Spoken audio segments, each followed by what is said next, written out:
Most people think parrots prove they love you by climbing onto your shoulder, showering you with kisses, or saying a cute phrase on command. African greys can do all of that and still not truly trust you. Because real trust in a prey animal doesn't look like affection, it looks like vulnerability. So here's the mystery. What does an African grey do when it finally decides you're safe enough to let its guard down? Safe enough to stop monitoring you like a potential predator, and instead treat you like part of its flock? A lot of owners miss the answer because it's quiet, it's subtle, and it can be mistaken for boredom, sulking, or nothing happening. But when you know what you're looking at, it's one of the most meaningful moments you can have with a parrot. We're going to circle back to that one thing near the end, because the path to it matters. If you skip the cause and effect story, you'll try to force the outcome, and African greys punish shortcuts with distance. African greys didn't evolve to be pets. They evolved to survive. In the forests and woodland edges of Central and West Africa, a grey's entire life revolves around two competing needs: staying close enough to others to be protected and staying alert enough to escape danger. A grey that relaxes at the wrong time doesn't get a second chance. That baseline reality, being a highly social prey animal with a long memory, shapes everything you see in your living room. Even their bodies tell the story. Those bright, intelligent eyes don't just look at you. They track, they measure, they collect data. And unlike many animals that rely heavily on smell or speed, greys rely on social intelligence, learning patterns, predicting intentions, and navigating relationships inside a group that remembers. That's why the biggest misunderstanding in parrot ownership starts with a simple human assumption. If my bird lets me touch it, it trusts me. Touch can be tolerated, touch can be negotiated, touch can be traded for a treat. Trust is different. Trust is when the bird stops running an internal risk assessment around you. To understand how rare that is, you have to rewind to the beginning, before the cage, before the toys, before the first step up. A wild African grey is born into a world of constant conversation. Not human words, something more important: call and response patterns. Contact calls that help flock members keep track of each other. Subtle changes in tone that say, "I'm calm, I'm alarmed, stay close, follow me." This is where a lot of people get their first surprise. Greys don't just mimic, they learn socially. The famous work with the African grey named Alex showed that a grey can do far more than repeat sounds. He demonstrated concept learning, labeling, and meaningful use of vocalizations in controlled research settings. But the bigger point isn't party tricks, it's that a grey's brain is built for complex processing. In 2016, a major study reported that parrots, along with corvids, pack very high numbers of neurons into the forebrain compared to what you'd expect from their brain size, helping explain how animals with small brains can still show primate-like cognitive abilities. Now, connect that to captivity. When a brain that evolved for a demanding social ecosystem is placed in a home, two things happen at once. First, the bird tries to map you into its social world. Are you a flockmate, a rival, a caregiver, a threat, a source of entertainment, a source of unpredictable hands? Second, the bird's instincts don't disappear just because your house is safe. The instinctive question is still there. If I let my guard down, do I get hurt? That's why so many new owners experience the same confusing pattern. Week 1. The bird seems quiet, maybe even sweet. It doesn't bite much. It just watches. Week 2. The bird starts testing. It leans away. It pins its eyes. It refuses a step up. It takes treats delicately, then suddenly lunges at the hand. Week 3. The owner starts saying things like, "I don't get it. I'm being nice. Why's my bird mean?" From the bird's perspective, this is perfectly logical cause and effect. In the beginning, the bird is in shock, in a new environment, conserving energy and collecting information. Once it learns the basics, where the food comes from, where it sleeps, what your daily rhythm looks like, it begins the real work: boundary testing. Because a flockmate respects signals, a predator ignores them. And in a human home, hands are the biggest wild card. Hands grab, hands chase, hands force, hands just want a pet. Hands reach into cages when the bird is cornered. Hands move fast, and fast movement is what predators do. So the gray starts making notes. When I lean away, does the hand stop? When I slick my feathers tight, do they back off? When I bite, do they finally listen? This is where misunderstanding becomes a breaking point. Many owners accidentally teach their gray that escalation works. They ignore the early no, then act shocked at the late no. And because African greys are smart, they don't repeat strategies that fail. They refine strategies that succeed. The owner, meanwhile, often doubles down on the wrong story. My bird is dominant. My bird is jealous. My bird is spiteful. What's really happening is the bird is building a model of you. Predictable humans are safe. Unpredictable humans are dangerous. And safety is the foundation for the one thing we're hunting. Here's another open loop to hold on to. If you want a gray's deepest trust, you don't chase closeness. You build predictability so the bird can choose closeness. That choice starts in small ways, long before anything dramatic happens. A gray that's beginning to settle will do things that look ordinary unless you know the stakes. It will eat while you're in the room. A prey animal eating is a prey animal not scanning for death. It will preen while you're nearby. Preening is maintenance, but it also requires the bird to focus inward instead of outward. It will practice sound softly when it thinks the environment is stable. Not the loud hello performance, something quieter.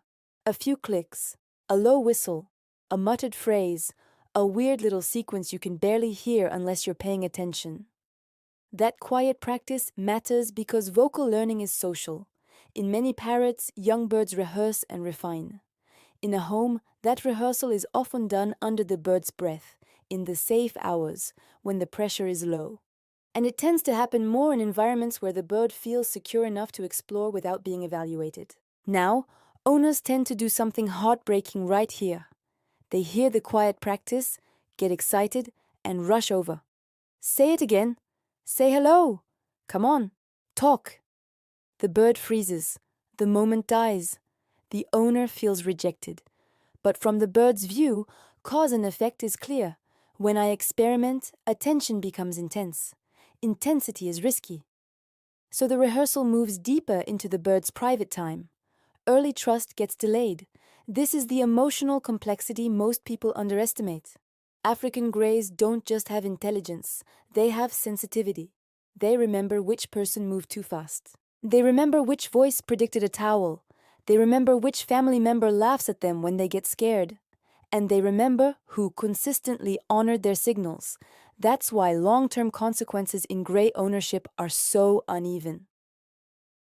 Two birds can live in the same kind of home on paper, same cage size, same diet, same toys, and end up with completely different emotional outcomes based on how the humans respond to the bird's communication. Because greys bond like a social species, not like a decorative pet. If a gray learns that humans are generally safe, it becomes curious, it becomes interactive, it tries new behaviors, it problem solves, it plays with sound. If it learns that humans are unpredictable, it becomes controlling, it guards space, it screams to manage distance, it bites to end interactions quickly. And if it learns that humans come and go, rehoming, inconsistent schedules, long isolations, it can develop a kind of chronic insecurity that looks like bad behavior but functions like anxiety. This is where ethics comes in, not as a scolding lecture, but as a reality check. African greys can live for decades. Many sources describe them as long-lived birds, often reaching several decades, with some references citing averages around 60 years and potential to reach older ages under the right conditions. That means getting a gray isn't like getting a pet that fits into a chapter of your life. It can be a major arc of your life, and the bird knows whether you're living like that's true. Now we can finally tighten the story toward the mystery. If trust is vulnerability, What vulnerability would matter most to a gray? Not stepping up. A gray can step up while staying tense, not cuddling. Many grays tolerate head scratches while still guarding everything else. The deepest vulnerability is turning away. In the wild, turning your back is a risk. You lose visual information. You reduce your ability to respond instantly. You're saying, "I'm not expecting you to attack." So when an African gray fully trusts you, one of the clearest signs is that it will voluntarily turn its back to you and remain relaxed. And here's the part most owners don't realize. It's not just facing away. It's what happens next. The bird may fluff its feathers near you. Not the sharp, aggressive flare meant to look bigger, but the loose, comfortable fluff that accompanies relaxation and self-regulation. Feather fluffing can signal relaxation in many contexts, though owners also have to learn the difference between comfort fluff and other states. Then, often the bird begins something that feels almost private, quiet vocal practice. It might be a soft version of a phrase it's been working on. It might be clicks and whistles. It might be an under-the-breath rehearsal of household sounds. It might be the start of contact calls, testing whether you respond gently, the way a flock member would. This combination, turning its back, fluffing comfortably near you, and practicing its voice in a low, unpressured way, is the gray saying something profound without using English. I can afford to be off-duty around you. And if you're the kind of owner who needs constant proof, you'll miss it, because it doesn't demand anything. It doesn't perform. It doesn't show off. It trusts. Now let's resolve the final open loop. How do you earn that? And why does it matter for modern ownership?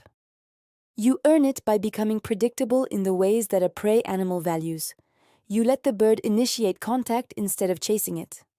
You respect the first no, so the bird doesn't have to bite to be heard. You build routines because routines reduce uncertainty. You provide enough social time and mental challenge that the bird doesn't have to create chaos to feel in control. And you stop treating speech like a vending machine. Talking is often an output of safety and engagement, not a trick you can pressure out of them. Research and expert discussion on parrots emphasize that many can learn to use vocalizations meaningfully, depending on training and social context. The lifestyle expectation is simple but not easy. An African gray isn't a background pet. It's a relationship with an animal that can outthink your shortcuts, remember your patterns, and react emotionally to your choices. Common mistakes follow predictable lines. People buy a gray for intelligence, then provide boredom. People want cuddles, then ignore consent. People demand quiet, then create isolation. People want a family bird, then allow inconsistent handling that teaches the bird that humans are unreliable. And the long-term consequence is not just a bird that bites or screams, it's a bird that stops trying, a bird that goes still when you enter the room, a bird that saves its real personality for moments when it's alone, because alone feels safer than being misunderstood. But the hopeful truth is that trust can be rebuilt, because grays don't just learn fear, they learn safety. If you want a practical way to test whether you're moving in the right direction, don't ask, "Will my bird step up?" Ask, "Will my bird relax when it doesn't have to? Will it preen near you? Will it eat near you? Will it turn away from you and stay soft? Will it practice its voice quietly in your presence?" Those are the signals that the nervous system is shifting from vigilance to security.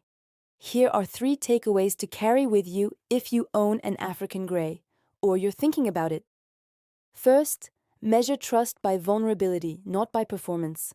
A gray that turns its back, fluffs comfortably near you, and quietly practices sounds is showing deeper trust than a gray that says a phrase on cue but stays tense. Second, reward the quiet moments by not interrupting them. If your bird is softly rehearsing sounds, don't rush in and demand more. Let safety stay safe. If you want to encourage communication, respond gently the way a flock member would. Calm voice, consistent words, no sudden intensity. Third, build a life that matches the species. Long-term commitment, daily mental stimulation, respect for consent, and predictable routines. These aren't extras. They're the conditions that allow a highly intelligent prey animal to stop living on alert. The closing insight is this: when an African grey trusts you, it isn't giving you a trick. It's giving you a nervous system at rest. That is rare. That is earned. And once you recognize it, you stop chasing the loud proofs of love and start protecting the quiet proof of safety. If you want more guides like this, practical, science-informed, and built around what parrots actually experience, subscribe and stick around. And if you've ever had that moment where your grey turned its back to you, fluffed up peacefully, and started whisper practicing its little sounds, tell your story in the comments. It might help someone else realize their bird has been trusting them all along.